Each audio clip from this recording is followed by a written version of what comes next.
Oi, meu nome é Ariana Menck e esse é o podcast Pra Não Passar em Branco. A minha convidada de hoje é uma advogada criminalista, mestre em Direito Econômico e Político e fundadora do projeto Nós Mulheres. E hoje é muito especial esse episódio porque ela tem um detalhe a mais. Ela é uma seguidora, pelo que eu entendi, de quase uns 10 anos atrás. Ela é a Ju Garcia, tudo bem? Tudo bem, você, Ari? Tudo bem, bem-vinda. Obrigada, eu tô muito feliz pelo convite, ainda é meio surreal. Ai, que legal. Obrigada. Bom, esse convite, vou explicar para as pessoas como que esse convite aconteceu. Você me mandou uma DM pedindo, perguntando se por acaso eu não tinha livros para doar, porque vocês estavam montando uma biblioteca dentro de uma unidade carcerária. Na verdade, assim, eu tenho um projeto, né? Chama Nós Mulheres, e a gente arrecada absorventes e produtos de higiene pessoal para as mulheres encarceradas. Uhum. E esse ano faz 5 anos já do projeto. E aí, em comemoração aos 5 anos, a gente decidiu fazer alguma coisa nova. Uhum. Então, esse ano agora, especificamente, a gente está arrecadando livros também para as bibliotecas, né? A grande maioria das unidades prisionais tem bibliotecas já. Tá. Então, a ideia é rechear essas bibliotecas. Legal. Né? Porque a leitura acaba ajudando na remissão de pena dessas mulheres presas. Então, por isso que eu fui atrás de você e deu super certo e eu tô aqui, ótimo. Que legal. Então, e aí foi isso. Você me fez essa pergunta. Eu tinha, de fato, livros para doar. E eu falei, vou ver os pontos de coleta das doações. E foi quando eu vi o seu trabalho. Aí eu cliquei e comecei a ver que você realmente faz esse trabalho primeiro, com Nós Mulheres, que você é fundadora. E que é uma advogada criminalista que traz temas relacionados a isso. E eu achei super interessante. Acho que é um tema que eu não ouço falar muito. Os poucos dados que eu sei com relação à população carcerária feminina são dados que me entristecem muito, especialmente no recorte de raça e recorte também quando fala de maternidade. Então, eu achei que fosse legal a gente trazer luz para tanto para o seu projeto, que é muito legal, quanto também para esse tema. Eu agradeço muito, porque, assim, né, como a gente até conversou, é um tema muito difícil, né, das pessoas darem enfoque mesmo. Porque não chama atenção, não costuma gerar likes, né, não tem muito engajamento. Sim. Então, eu agradeço muito o espaço que você está dando para a gente falar sobre isso, não só do meu projeto, mas especificamente desse assunto, né? Sim. A gente precisa falar sobre eles. Não, com certeza. É uma questão realmente é uma questão social muito importante. Eu acredito que seja de saúde pública também, especialmente quando você fala sobre essa ideia de levar produto de higiene, que devia ser uma coisa, básico. Né, um direito básico de toda mulher, não só das mulheres encarceradas, mas também em situação de rua. A gente sabe que, né, a pobreza menstrual é um tema que é muito sério e a gente já viu políticos, inclusive ex-presidentes, tentando vetar projetos de lei que levam absorventes para essas mulheres, o que é de uma desumanização absurda e que, claro, como a gente tem uma política feita majoritariamente por homens, não me parece um assunto muito relevante para eles, né? Exatamente. E mulheres que usam miolo de pão nos seus períodos menstruais. Então, assim, eu queria falar sobre isso. Pode ser 2 likes, gente, não ligo, mas eu acho que a gente precisa falar sobre isso. E, em paralelo, eu já tinha recebido várias vezes sugestões de gente falando, caralho, não leva uma pessoa da internet, leva uma seguidora. Você já pensou em conversar com uma seguidora? E aí, eu achei que podia ser os 2 agora. Que ótimo, que foi com a minha vez. Você foi a que estreou. Quem sabe a gente não faz isso mais vezes. Legal, tomara que sim. E aí, deixa eu te perguntar, você lembra como você começou a me seguir? Quando? Como? Por quê? Como? Só de curiosa Meu aqui. Deus, como eu comecei a te seguir, eu não lembro. Mas eu te sigo há muito tempo. Muito tempo. Eu acompanhei fins de relacionamento seu, eu acompanhei seu casamento. Várias casas, quando você mudou. Acompanhei a chegada do Canela. Acompanhei você mãe. E a sua família, né? A Chica. Sim, a Chica, querida.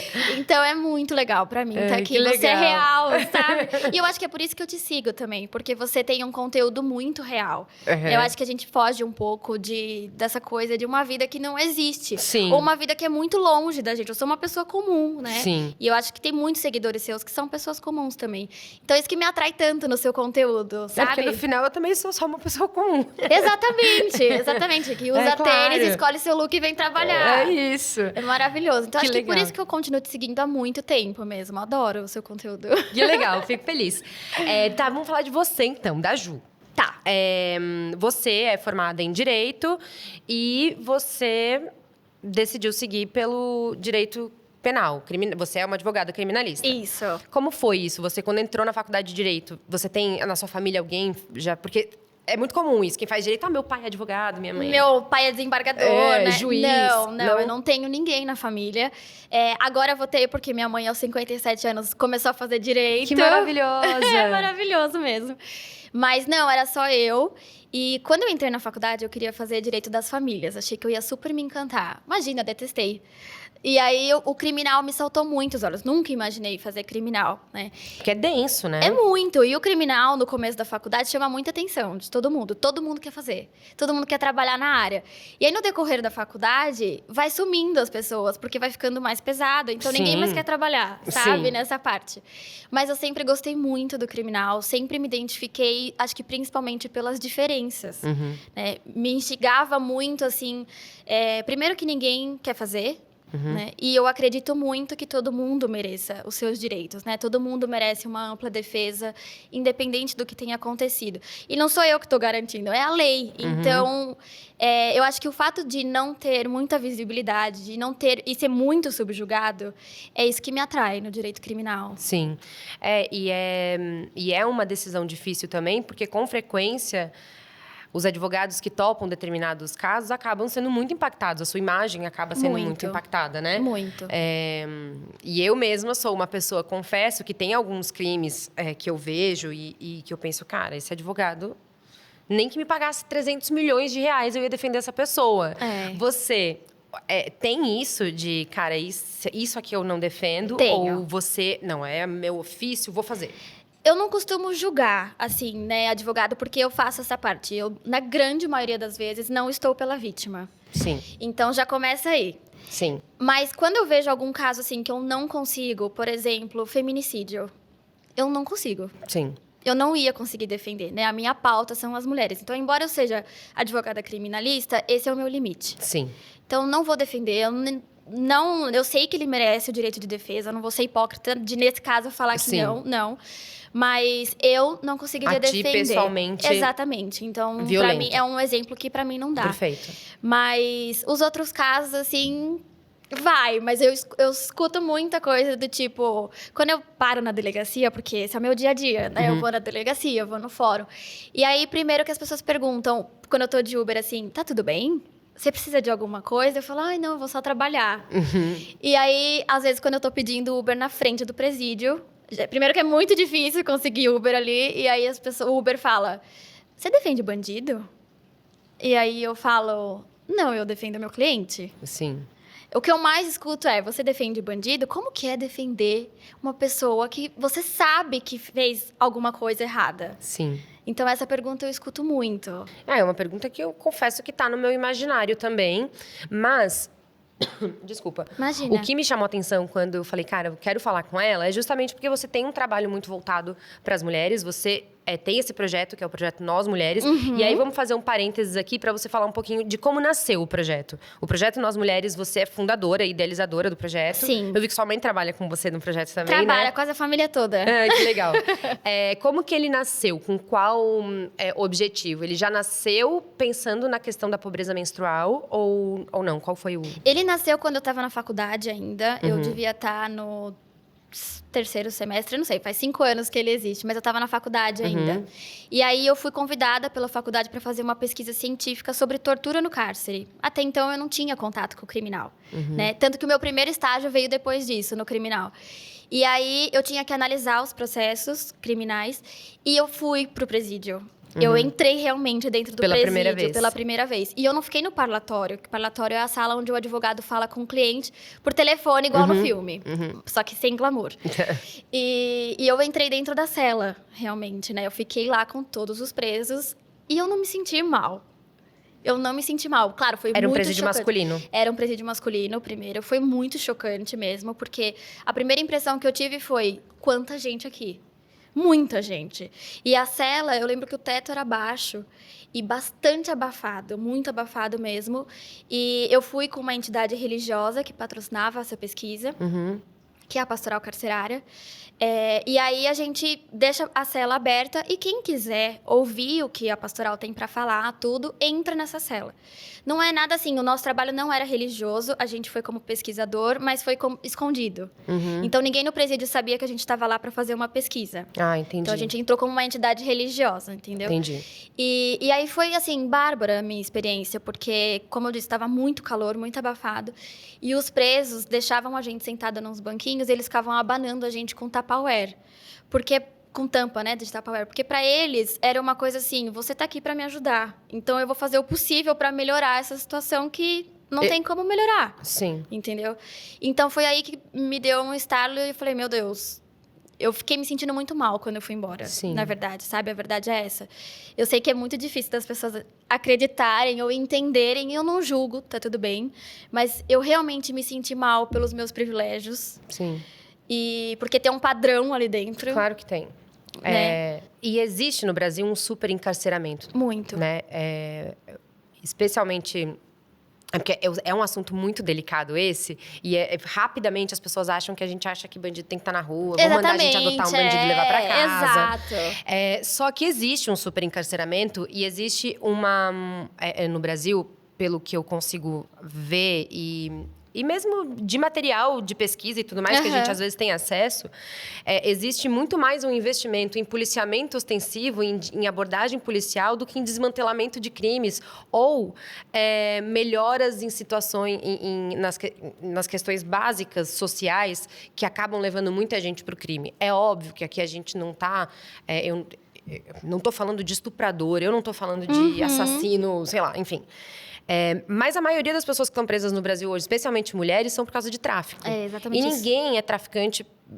A maioria das pessoas, né, que se envolvem no tráfico, elas não estão ali porque é o sonho da vida delas. Nossa, vou ser traficante, sabe? E falando de mulher, que a maioria das mulheres encarceradas são por causa do tráfico, e eu tive acesso a umas pesquisas, até quando você veio eu falei...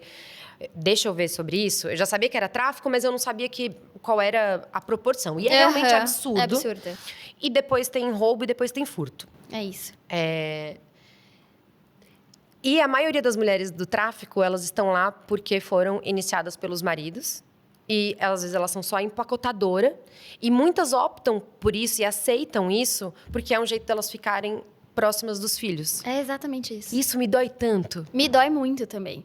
Eu acho isso tão problemático e eu acho injusto pensar, poxa, tem que se ferrar, tem que se fuder na cadeia, morrer lá, apodrecer. Exato. Não é bem assim que as coisas funcionam, né? Exatamente. Então, esse seu trabalho de trazer pelo menos algum acolhimento, dignidade e de mostrar para essas mulheres que você enxerga elas, é um trabalho muito bonito, por isso que eu queria muito falar sobre eles. Que bom. E aí você começou, então você teve esse seu primeiro acesso na penitenciária masculina. Isso.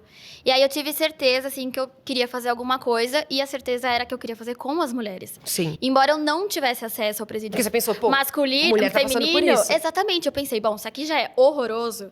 Imagina esse mesmo lugar cheio de mulheres. Porque a verdade o presídio foi criado e pensado para os homens. Né? Sim. E os kits de higiene são pensados na quantidade masculina. Então, por exemplo, se uma mulher recebe um rolo de papel higiênico e um homem, a conta não fecha, porque a gente usa 2 vezes mais, né, que eles. Então, aí já começou a me dar essa disparidade. Então, assim, eu pensei, bom, eu quero fazer alguma coisa para ajudar. Eu não quero só ficar no inconformismo. Então, eu pensei em fazer alguma coisa para elas no sentido de dignidade menstrual.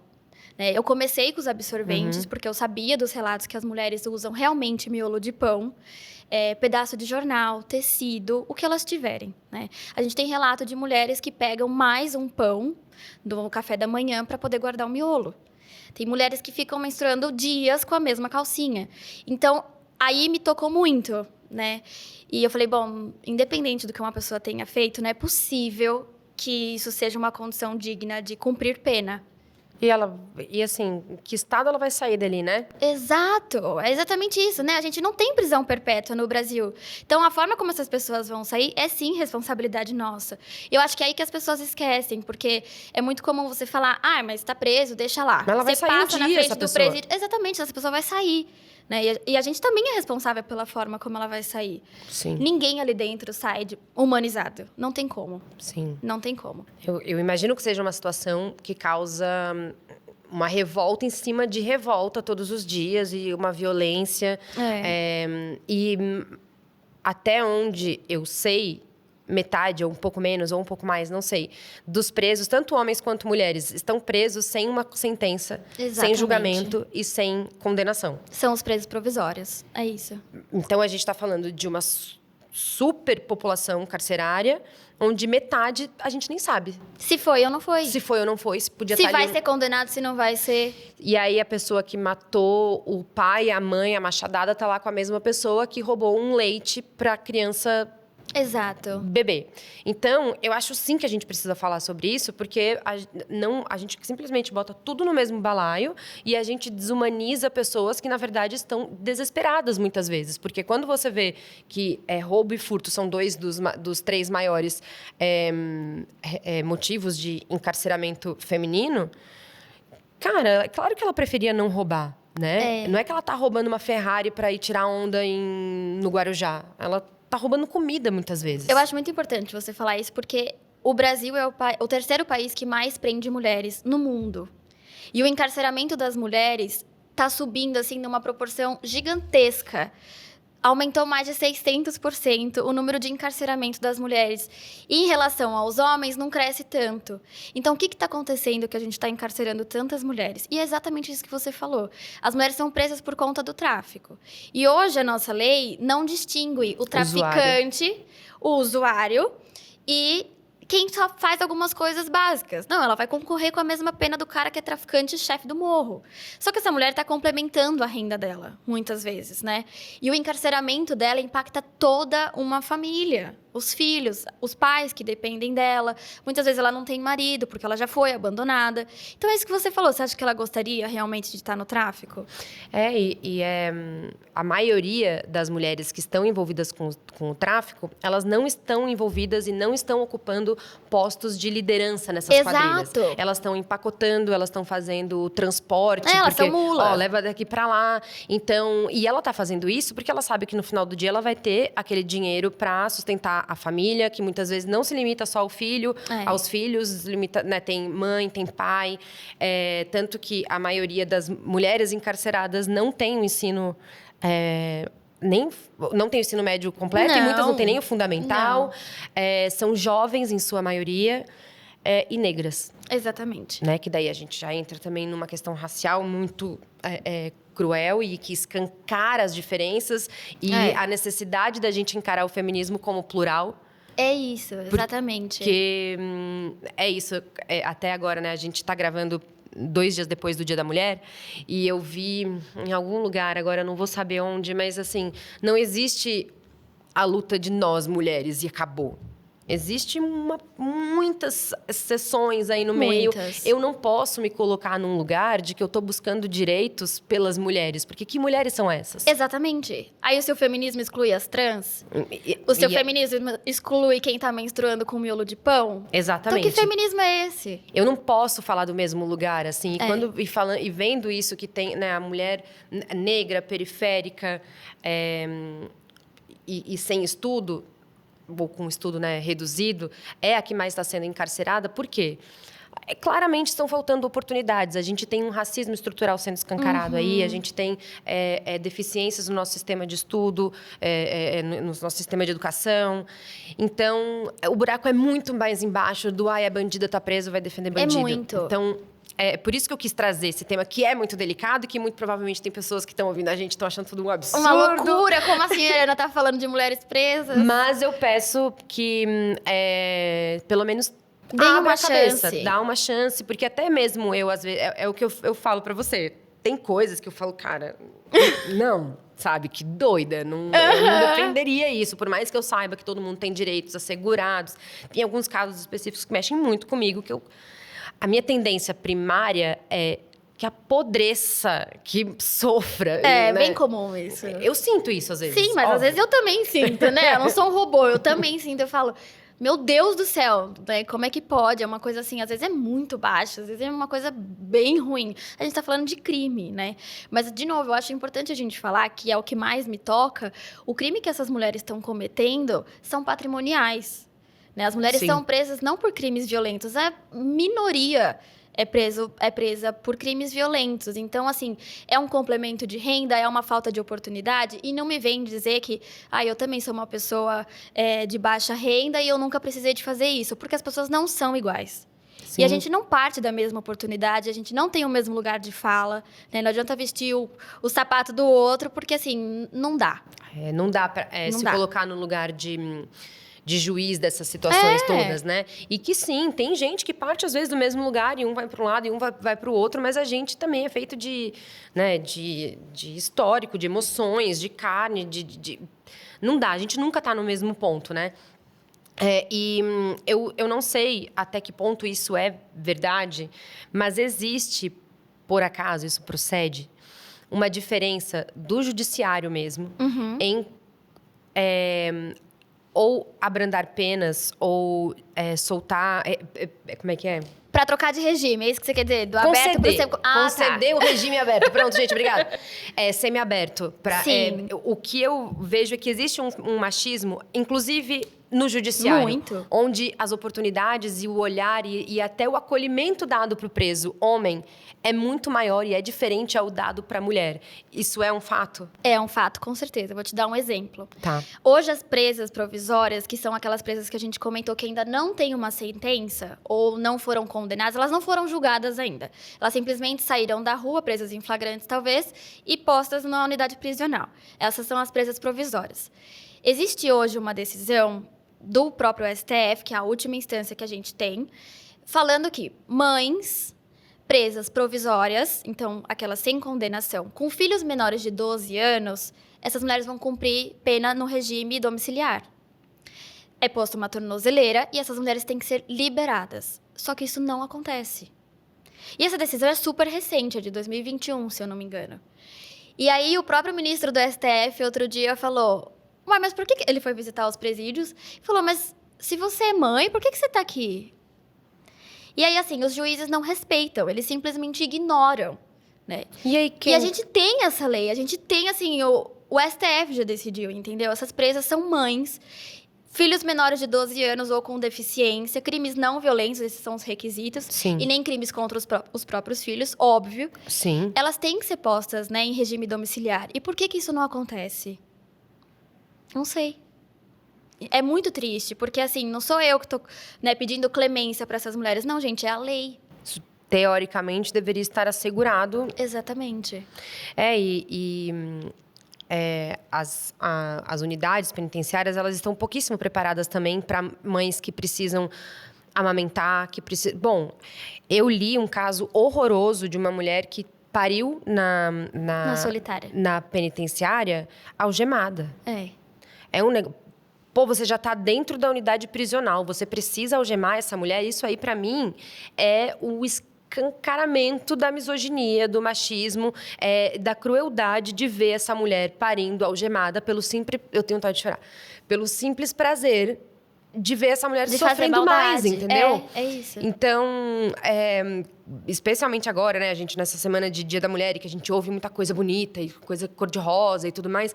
Tem tanta coisa tão cruel acontecendo, assim, e tanta invisibilização mesmo de situações plurais das mulheres. E a mulher que ela é encarcerada, por exemplo, um cara encarcerado, em dia de visita, ele recebe um monte de visita, né? Aquela mulher que está com ele afetivamente, uma namorada, uma esposa, ela, cara, é capaz de ficar anos indo toda semana. E a mulher que é encarcerada, ela é esquecida. Ela é abandonada. Ela é abandonada.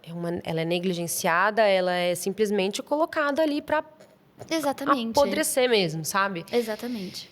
Então, esse caso extremo, né, que é pensar numa mulher que está encarcerada, ela simplesmente dá luz. Algemada. E isso é inconstitucional, assim. Isso, né, a gente tem uma proibição pesada de que mulheres não precisam e não devem ser algemadas durante o parto. Mas a gente ainda tem esses relatos. Ainda que ela não tá parindo na unidade prisional, mas tá parindo no hospital, essa mulher está parindo. Bom, eu nunca fui mãe, mas eu posso tentar imaginar a dor do parto. Você não consegue correr, gente. Sair É porque é medo dela fugir? Qual é o que medo? as pessoas acham? Que ela vai pegar algum bisturi? Sei lá, entendeu? Não dá. Não faz o menor sentido. Sim. Não faz sentido. São violações desse tipo que me tocam muito e que eu sabia que eu queria fazer alguma coisa. Ainda que seja muito singelo, né? Eu entrego absorventes e produtos de higiene. E como é a entrada desses produtos nas unidades? Porque, até onde eu sei, existem questões para entrar uma coisas. super burocracia, Então, exatamente. Como que é isso para conseguir entregar esses itens nas unidades? Desde que eu comecei, eu tenho a ajuda da pastoral carcerária, que é lá atrás quem me ajudou na pesquisa científica, né? Junto com a faculdade. E desde então, ela é minha parceiraça. E eu entrego sempre na unidade de Santana, para a coordenadora.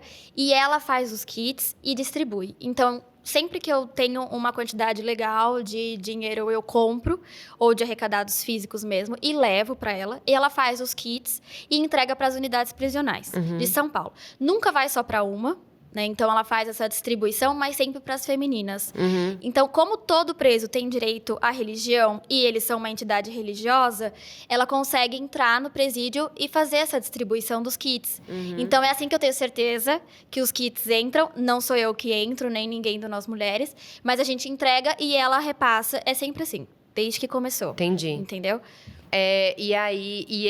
Os itens você arrecada, tanto item quanto doações em dinheiro para que você possa fazer as Isso. compras. E você deu a informação agora, a do papel higiênico, eu não sabia que elas recebem um número limitado Exato. para usar. E assim, você falou que é o dobro que a gente usa, mas eu acho que é bem mais, né? Porque a gente No faz período várias vezes menstrual xixi. também, pior ainda, né? Então, imagino que deva ser desesperador você ter que ficar contando meia folha ali. E aí você faz a entrega tanto dos absorventes quanto de papel higiênico, mais algum item? Eu entrego papel higiênico, pasta de dente, escova de dente, sabonete. E aí, os absorventes. Eu não costumo muito desodorante, porque o aerosol, né, é proibido. Sim. Então, enfim, a gente entrega mais esse. E o papel higiênico, geralmente, é o segundo item que mais pedem, né? Porque uma vez eu fui dar uma palestra no presídio e uma das reeducandas colocou o papel no bolso, porque ela sabia que eu ia voltar dali outras semanas. E ela colocou o papel e falou, olha, é assim o papel. E o papel era aquele... Sabe quando você... bem sem vergonha Lixa. mesmo. Não, fino, que quando você usa, sim. ele esfarela. Sim, se você tá com a mão um pouco molhada, Isso, ele ele já... esfarela tudo na sua mão. É esse. Então, assim... Dignidade nenhuma mesmo, né? Nenhuma. E você falou sobre a leitura ser um caminho de remissão. eu não sabia disso. E como que é feito esse... É uma coisa, assim, muito legal mesmo, assim, bem maravilhoso, porque os presos conseguem remir a pena. Remir é diminuir os Sim. dias de pena, tanto pelo trabalho quanto pelo estudo. Então, se ele estiver lendo, a cada livro que ele fizer um fichamento, vai contar nas horas para remir a pena. Então, a cada 12 horas, reme um dia.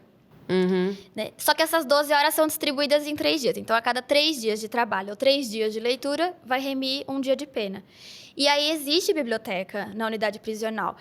E eu acho que as pessoas não imaginam, mas elas leem muito. Imagino, porque o que você vai Elas fazer? leem muito, elas são muito estudiosas. Elas sabem tudo que está acontecendo aqui fora. É impressionante até. Então... essa ideia que eu tive, né, já era uma ideia antiga mesmo, porque eu acho que é mais do que levar dignidade, é levar a educação, porque eu não Sim. vejo outra forma da gente resolver essa questão, Sim. se não pela educação. Sim, total. Nossa, eu não tinha ideia. E como é que fica a sua saúde mental nessa história toda? Porque eu imagino que você deva ouvir muitas histórias, não só dentro dos presídios com o seu projeto, mas você ainda é uma advogada criminalista que exato. deve entrar em contato com mulheres que sofrem violência doméstica, de várias naturezas, emocional, física, patrimonial e tal. Como é para você lidar com isso? Tá? Porque você é uma advogada que não tá também há 15 anos atuando. É uma coisa nova para você, relativamente. como você consegue equilibrar isso de manter a fé na vida, sei lá, não querer... Eu acho que eu ia, sei lá, simplesmente achar que o mundo é horrível. Às vezes eu acho. Como que você consegue ainda ficar assim? Olha, tem dias e dias. Assim, quando eu consigo absolver, por exemplo, um cliente, é o melhor dia.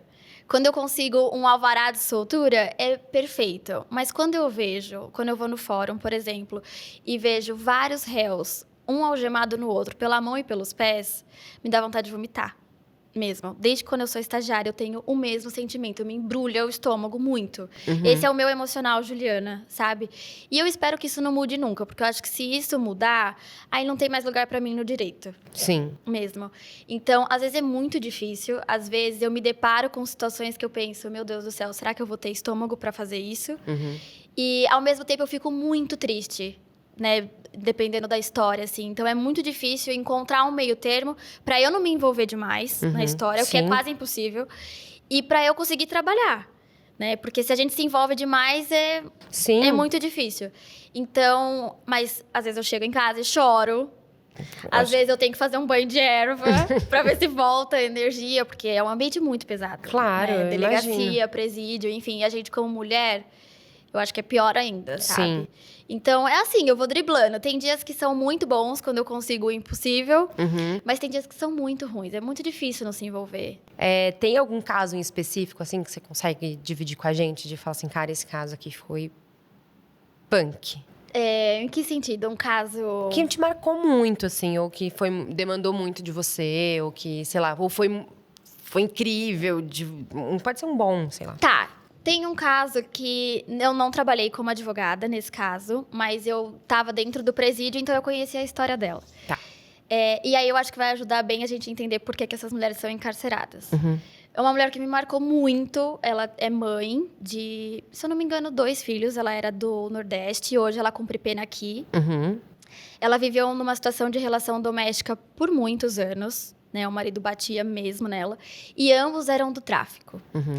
Ele tinha uma hierarquia muito melhor no tráfico e ela era a mula. Né? Mula é aquela pessoa que vai levando a droga. E eles ambos foram presos. Né? E aí ela fala, ele é o amor da minha vida. É até melhor que a gente não esteja no mesmo estado, porque eu amo ele. E se eu encontrar com ele, eu vou voltar com ele. E outra coisa, ela falou, eu não tenho problema em ficar aqui, porque eu sei que o meu filho está sendo mantido, porque eu trafiquei muito. Eu trafiquei muito para ter a minha casa e eu não me arrependo, porque hoje meu filho tem o que comer. Ele não tem que se preocupar em me trazer dinheiro aqui. Porque é isso, tem mais essa ainda. Né? Você tem que ajudar a manter essa pessoa lá dentro, porque o recurso do Estado não aguenta. Então, isso me mostra muito que para ela, na cabeça dela, não importa o que ela fez. Desde que ela tenha conseguido sustentar o filho dela. Eu acho que é isso. E eu entendo o desconforto das pessoas que ouvem isso. Porque ela vai falar, podia ser empregada doméstica, ela podia... E ela podia ser várias coisas mesmo, né? E eu não tô dizendo que essa pessoa tomou uma super decisão correta. A gente também não... Acho que a gente não tá aqui para isso. Mas existem mais coisas do que a gente consegue ver nas situações, né? E talvez tenha, sim, muita gente que opte pelo tráfico por um atalho. Porque é rápido. O tráfico não vai dar... As profissões normais, vamos falar assim, elas não vão dar um retorno rápido, igual o tráfico vai dar. Mas eu não sei se essa pessoa ela tem visibilidade do que está em volta dela. Exatamente. Eu penso... E é isso, tem casos e casos. Tem gente que simplesmente busca atalhos e tem pessoas que não veem outras alternativas. Eu acho que numa busca de atalho... Eu acho mais complicado, realmente. Acho que é mais difícil. É o clássico, fica difícil de te defender. Mas, é claro que essa pessoa ainda precisa de dignidade. Ela não pode ser submetida a uma situação de desumanização, porque ela está encarcerada. Então, não é sobre a gente passar a mão na cabeça e dizer que ela é uma coitada. Mas, sim, de assegurar que ela vai pagar pelo erro dela, dentro do que está previsto pela lei. Então... Ninguém está dizendo para soltar ela e ter pena dela, mas também a gente não está dizendo que ela precisa ser penalizada para além do que está previsto no Código Penal. Exatamente. Eu acho que a gente precisa chegar aí, né? Então, porque existe esse desconforto e é um desconforto mesmo. É desconfortável claro mesmo. que né? Exato. Então, e aí, um argumento que a gente ouve muito também as pessoas falarem, e eu vou te falar agora que eu tô me colocando num lugar de entender o que é, tá? Tá. Bom, a gente passou por 2 campanhas eleitorais bem marcantes, onde a gente tinha realmente um lado muito conservador e que é muito sensível a pautas humanas, né? Então... Em termos bem bonitos. Vamos botar desse jeito. E uma das coisas que a gente viu sendo muito disseminada é o tal do Bolsa Preso, onde cada pessoa que está presa, aí vamos entender. Que é isso que eu quero te perguntar. A família dessa pessoa que está presa, desse cara que está preso, ela tem direito a uma ajuda de custo do Estado? Um auxílio reclusão. Como funciona isso? Tá. O auxílio reclusão funciona o seguinte: se a pessoa que está presa era a única forma de sustento dessa família, e dependendo do quanto essa família recebe, ela tem uma ajuda de custo para a família e não para o preso. Então, por exemplo, é para não deixar essa família desabandonada, né? Mas isso realmente acontece com uma parcela pequena da população, né? As pessoas tendem a acreditar que é muito dinheiro e não é o valor de um salário mínimo. Não é Pra mais família que inteira. isso, para a família inteira, exatamente. Esse é o teto, tá? Tá. E é justamente para não desestruturar a família que ficou. Mas isso acontece, em regra? Não. É muito difícil a gente conseguir esse auxílio reclusão. Nunca vi nenhum cliente meu conseguir, um cliente... Quais são os critérios para essa família conseguir? Então, é a renda. É a renda e ter Somada alguém lá de todos da dentro. família. Exatamente. Então, assim, até a gente conseguir provar e para pedir esse auxílio reclusão enfim, é cabeça de juiz e bunda de nenê bem difícil, né? Sim. Então, sim, esse direito existe, mas ele não é o auxílio férias, como a gente costuma ver. Não é para manter uma pessoa lá dentro, né, dos luxos que a gente acha que tem. Não é isso. É realmente para ajudar quem fica.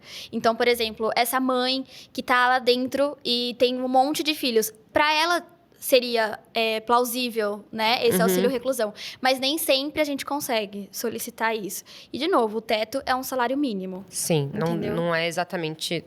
Não dá exatamente para bancar uma vida de luxo, né? Exatamente. Ou uma mãe que tem vários filhos. Sim.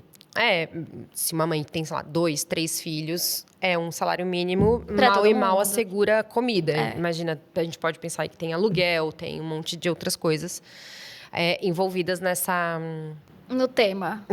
nessa matemática.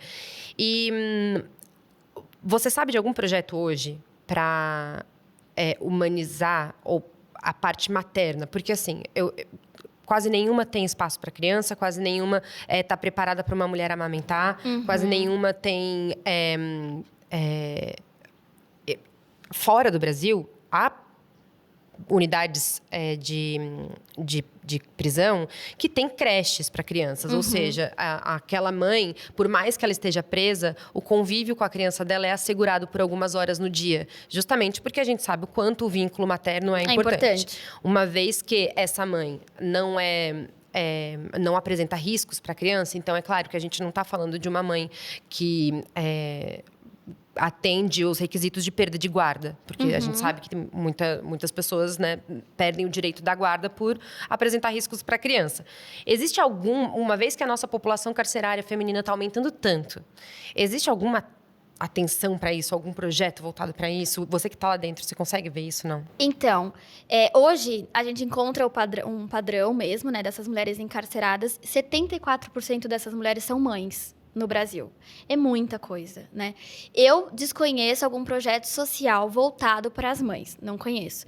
Mas existe um projeto feito pelo IDDD, Instituto de Defesa, do Direito de Defesa, assim, repetitivo mesmo, que soltou um relatório que chama Mães Livres. Tem até um documentário no YouTube, quem quiser assistir. É voltado para isso. É para chamar a atenção das violações em relação às mães e às crianças, porque prisão não é lugar de criança. Sim. Né? E até os 6 meses, ali, mais ou menos, essa criança fica junto com a mãe quando tem lugar adequado e quando não tem também. Tem criança dormindo no chão da cela. Bebê, tem mãe amamentando no chão. Então, são 6 meses, né? É o que a lei garante. Salvo raras exceções. Numa situação completamente precária de tudo. Tudo. E aí, isso também, né, traz à luz outra coisa, que é Cadê os pais dessas crianças, né?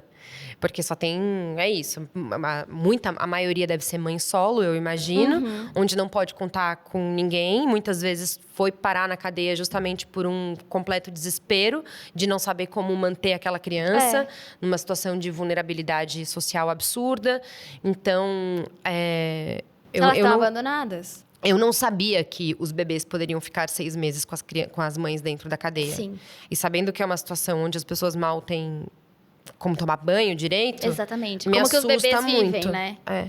E assim, eles ficam independentes se tem berçário ou não. Elas ficam em um lugar diferente, onde ficam as mães ficam juntas e os bebês ficam juntos. E elas se ajudam. Mas não quer dizer que essa cela que elas ficam é preparada para isso. Não, porque, de novo, presídio não é lugar de criança, né? E é que nem você falou, assim, no presídio masculino a gente vê aquelas filas quilométricas em dia de visita. E no das mulheres, não. Quem visita homem é mulher. E quem visita mulher é mulher. Então, se essa mulher tá presa, muitas das vezes ela nem recebe visita da família. Porque quando uma mulher é presa, ela acaba rompendo com aquilo que a sociedade espera dela. Sim. Então, como assim? Você é mãe, ou você tá grávida, e você tá presa. Sabe? Se você deveria estar na sua casa, limpando ou cuidando do seu marido e do seu filho. Então, muitas das vezes, a família acaba se afastando também, por vergonha. E os companheiros nem se falam, eles não visitam. É raro. É raro Imagina, mesmo. elas acabam sendo abandonadas emocionalmente enfim. É uma alienação financeira, emocional. Sim, e esses bebês, depois dos 6 meses, eles são entregues para a família, quando ela tem, ou então para adoção, e essa mulher não vai saber para onde está essa criança. Porque ninguém bate lá na cela dela e fala, então, seu filho está no orfanato tal. Não, isso não acontece. Entendeu? Então, são essas questões, eu não tô falando que justifica, não tô passando a mão na cabeça, né? Não tô querendo que abra a cela do presídio e solte todo mundo. Sim. Mas tem questões ali dentro muito desumanas. Eu não sou mãe, mas acho que não precisa ser, pra imaginar como que é a dor da separação depois de 6 meses que você ficou amamentando uma criança. E a carga emocional para elas, ainda mais que dentro de uma prisão, você tem só aquela criança, né? E é isso, eu quero muito deixar claro que aqui a gente não está defendendo né, o desencarceramento. O desencarceramento, ou também esse olhar de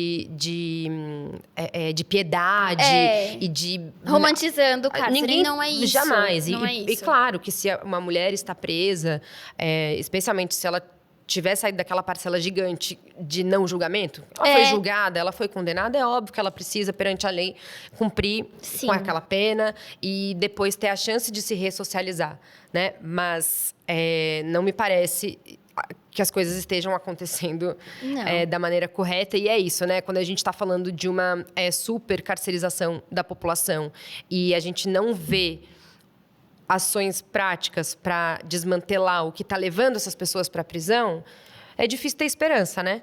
E mais do que isso, né? Eu acho que o encarceramento não é um sinônimo de segurança. Você se sente segura andando com seu celular na rua hoje? Sim, não. Não tem como, entendeu? É claro que não. Só que hoje o Brasil é um dos países que mais prende as pessoas no mundo. Então tá faltando um nexo, né? Se eu tô prendendo mais e não tô segura na rua... Qual que é a função do cárcere? Em regra, é ressocializar quem tá ali dentro. E as pessoas estão saindo piores, né? E a partir do momento que alguém sai e tenta se ressocializar, trabalhar, as pessoas não deixam. Por causa da ficha... Tem ficha, já não contrata. E pior ainda se o caso for midiático, porque... Sim. Né, enfim. É como se essas pessoas não tivessem realmente direito a uma segunda chance, independente do que elas fizeram, né? Se foi um crime... sei lá, roubou um leite e um pão. Ou se ela matou alguém, enfim.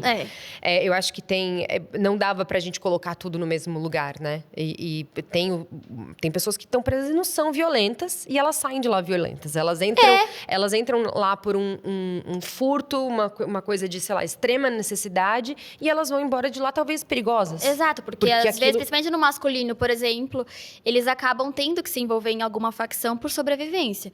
Então, se esse menino de 18 anos entrou por um furto, ele vai sair de lá provavelmente no tráfico. Sim. Porque ele precisa se juntar a uma facção. É questão de sobrevivência, não é questão de escolha ali dentro, né? Sim. Ali é bem pesado.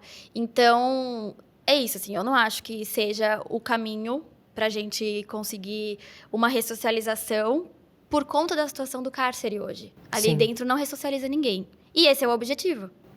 Celas superlotadas e, né, alimentação, higiene e camas e tudo muito. É óbvio que ninguém tá querendo que vire um hotel, né? Mas Exatamente, que é o que que as pessoas pensam. Mas existe um limite da dignidade e da possibilidade dessa pessoa ser, recuperada, entre aspas, que é como, né, gostam de, né, ressocializada, enfim. Bom, Ju, me fala... O Nós Mulheres, quem quiser ajudar você, como a gente faz isso? Bom, primeira coisa, entrando no Instagram, @_NosMulheres. Lá a gente coloca todas as informações possíveis. Quem quiser doar os livros, tem os pontos de coleta por São Paulo. Quem não for de São Paulo ou for fora do país, que às vezes acontece, pode doar através da vaquinha online. Quando a gente junta uma quantia legal, tipo uns 4, 5, 6 mil reais, a gente compra, tô falando das integrantes, e... a gente leva para a pastoral carcerária e faz os kits. E, ao final, todas as vezes são prestadas as contas. Então, no próprio feed tem lá nota fiscal, tem uma relação do quanto foi doado. O Nós Mulheres já ajudou mais de 9 presídios e já arrecadou mais de 200 mil unidades de absorvente. Então, vou ficar super feliz, né, se alguém, depois de toda essa conversa, ainda quiser ajudar a gente. Talvez, sei lá, chegou até aqui na conversa, acha que faz sentido? Exatamente. Não sei, é isso. Eu também acho que quando a gente se propõe a estabelecer algumas conversas e algumas trocas, para dar a chance das pessoas também olharem por um outro prisma, talvez, né, é sobre estar disposto a questionar coisas que a gente já tinha como certas, assim, Sim. né? Então, eu e sei tem que informação, né? Porque a gente não encontra esse tipo de informação, assim, fácil. Não liga a TV e tá ouvindo que uma mulher tá usando miolo de pão. A gente não tem isso. Sim. Então, acho que é importante falar, né? E, de novo, agradeço muito o seu espaço, a sua audiência, para trazer essa questão que, na minha opinião, é uma questão de saúde pública. Sim, e que impacta a nossa sociedade como um todo, especialmente quando a gente está falando, né, de mães, a gente está falando de mais de 70% de uma população carcerária feminina que tem filhos, e se o futuro do Brasil são as crianças, então as coisas não estão descoladas, né? Exatamente.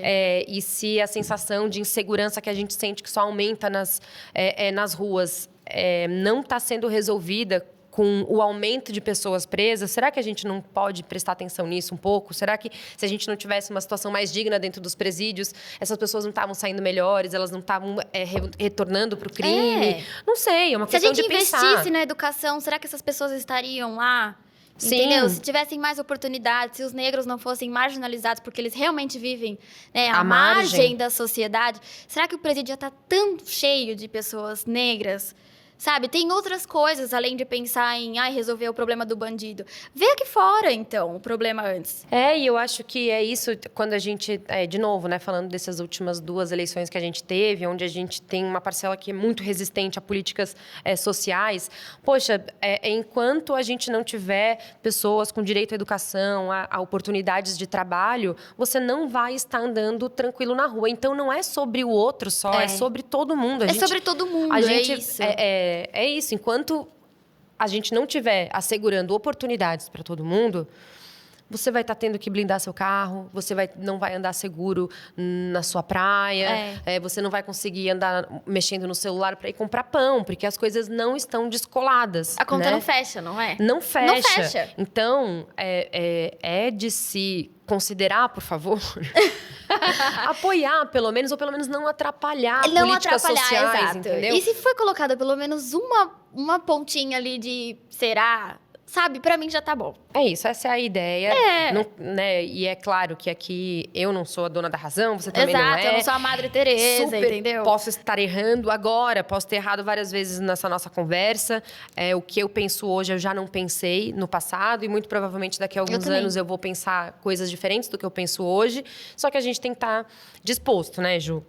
E me fala, daqui pra frente, assim, você exerce o direito criminal há quanto tempo, como advogada? Como advogada vai fazer 4 anos, desde o estágio 6. E onde você gostaria, assim, de chegar, tanto na sua profissão quanto com Nós Mulheres? Olha, um sonho com Nós Mulheres é que ele abranja outros estados. Esse é meu sonho, porque tem muito público de fora, do Rio, do Nordeste. E eu não consigo, porque eu não tenho pernas para ter certeza que esses produtos vão chegar. Aqui eu sei, eu tô perto e eu confio na pessoa que trabalha comigo. Mas lá eu não tenho. Então, eu tô tentando faz muito tempo, e agora vamos ver se vai, conseguir expandir o Nós Mulheres. Esse é um sonho. Eu acho até, não sei se faz algum sentido, mas sei lá, se alguém tá ouvindo, uma pessoa que tem os mesmos acessos que você teve aqui em São exato, Paulo, e quiser entrar que tem em contato, interesse em ser essa pessoa em outro estado, essa ponte, pra né? levar né, esses itens de higiene pra essas mulheres, quem sabe? Entre em contato com Exatamente, você. tomara. Esse é um sonho com Vamos nós ver. mulheres, exatamente. E agora, na carreira profissional, eu pretendo entrar no doutorado e me especializar agora mais, né, em relação ao tráfico de mulheres, tráfico de drogas por parte das mulheres, Sim. desculpa, e continuar com o meu escritório como advogada criminalista e ter sucesso, continuar, né? Sim. E eu acho que tem tudo pra isso. Eu acho que você se comunica super bem. Eu vejo Que que você bom, dá aulas. obrigada. Você dá aulas em faculdades e você tem essa vontade de dividir e de trazer luz pra esse assunto que é muito ignorado, negligenciado, exatamente porque as pessoas acham que são pessoas que não merecem. Então, eu acho que, da mesma forma que eu sou uma entusiasta da educação e de olhar para as crianças como um caminho de melhora mesmo do mundo enquanto mundo da sociedade. Eu acho que você também traz esse olhar para uma coisa que é, especialmente num país que tem uma população carcerária gigantesca e um abismo social muito grande, né, uma desigualdade social que é surreal. Trazer esse olhar também para essa temática é um meio de melhorar as coisas como um todo. Então, parabéns super pelo seu trabalho. Muito obrigada. Essa pergunta que eu fiz foi meio a pergunta que eu sempre faço no final. Eu vou fazer, para não passar em branco, né? Tá. Então, sei lá, a Ju fez lá seus 20 anos de carreira. O que você vai olhar para trás que você fez, ou Nós Mulheres, sei lá, o que vai acontecer que você vai falar, cara, não foi em vão, não passei em branco? Olha, eu com certeza... Quer dizer, eu posso mudar muito daqui a uns anos, né? Mas como esse pensamento tá comigo, assim, desde que eu comecei na área criminal, é em relação à minha empatia. Eu realmente espero que isso não passe em branco pra mim. Sim. Né? Não tô falando sobre as outras pessoas, tô falando eu, Juliana. Se pra mim não passar em branco, né, e me causar espanto, e me causar uma angústia e um desconforto, e ver injustiças ali dentro, ou aqui fora, né, nessa situação, ou ver pessoas algemadas numa situação degradante, uma pendurada na outra, e achar que isso tá normal, é aquilo que eu falei, pra mim não tem mais espaço no direito. Então, eu realmente espero que esse sentimento... Não endurecer, né? Exatamente, que eu não perca isso em mim. Então, eu realmente espero que isso não passe em branco, assim. Eu imagino que seja muito fácil banalizar, né, essas situações. Porque de tanto você vê aquilo, você não se surpreende com mais nada, nada mais te toca. E realmente aí é se esvaziar de humanidade, né? E deve ser... eu acho que eu teria esse medo também. E cada processo é uma pessoa, né? E por trás dele tem famílias, tem filhos, ela é o amor da vida de alguém, enfim. Então, né, claro, eu não trabalho só com tráfico, não, pelo contrário, eu trabalho com vítimas de violência doméstica. Então, para mim é muito difícil não me envolver, né? Porque eu especificamente trabalho mais com mulheres, né? Tanto vítimas como... Ju, eu fiz a última pergunta pra você, mas é que você falou agora de violência doméstica, eu acho que eu quero ter isso aqui registrado. Tá. Que ainda tem muita gente que não consegue se identificar como uma vítima de violência doméstica. Então, se você conseguir elaborar uma lista ou alguns itens de alguma... Cara, você está sofrendo violência doméstica. Porque como você descobre? Como você consegue se identificar enquanto vítima. Tá. Pra gente, sei lá... Se alguém estiver passando, sinto muito, mas sei lá, para ajudar a enxergar isso ou ajudar alguém que está próximo. É muito importante a gente falar isso, porque embora outra pessoa enxergue, talvez a mulher não enxerga, Sim. né? Então, primeira coisa, tem que ser mulher e é o gênero feminino, não o sexo feminino. Sim. Isso quer dizer que a Lei Maria da Penha engloba mulheres trans. Então, se você é uma mulher trans ou mulher, pronto. Esse é o requisito básico para a Lei Maria da Penha. Você está protegida por ela. Agora, uma violência tem a patrimonial, que é, por exemplo, o cara maiou seu celular na parede porque te viu curtindo a foto de outra pessoa. Isso é uma violência do seu patrimônio, é seu. Ou, por exemplo, tá confiscando todos os seus bens ou toda a sua conta e a partir de agora só ele vai conduzir. Isso é uma violência patrimonial. Uma violência moral é quando tem 3 crimes crimes, que é o que a gente escuta de calúnia, injúria ou difamação. Então, se você está sendo caluniada, se ele está falando que você cometeu um crime que você não cometeu, ou se ele está falando, tá te deixando com uma má reputação no bairro, isso é uma violência moral, né? Falar que você estava traindo ele, enfim, é violência moral. Violência psicológica é aquela coisa que fica perturbando na cabeça, que a agressão acaba entrando e você acha que você é a culpada, você justifica o ato que ele fez, porque ele depois pede perdão ou fala que te ama. E que a culpa foi sua, e você que é louca. A culpa foi sua, e olha o que você faz comigo. Exatamente. Eu cheguei em casa e a comida não estava quente, entendeu? E aí você começa a pensar, nossa, eu deveria ter feito antes, eu deveria ter esquentado, realmente eu passei aquela camisa errado. Violência psicológica. Violência física é agressão mesmo, né? Sim. E não importa se gera hematoma ou não. E acho que é essas. Acho que eu você falou falei da patrimonial. E a violência sexual Ah. é quando não tem consentimento, né? Uma relação sexual, não importa se tem penetração ou não, sem consentimento. Se você é casado ou não. Exatamente. Não importa se você é ex da pessoa há 30 anos, gente, não importa. Aquele seu ex-companheiro pode ser o seu agressor de violência doméstica. E se você é casada, mas mesmo assim você não consentiu com essa relação, é estupro sim. O não é realmente não. Perfeito. Bom, Ju, obrigada. E se você se identifica como uma vítima, 180. Exatamente. 180, rede de apoio, peça ajuda, né? Eu sei que é muito difícil não ter vergonha ou não se culpar, mas tente.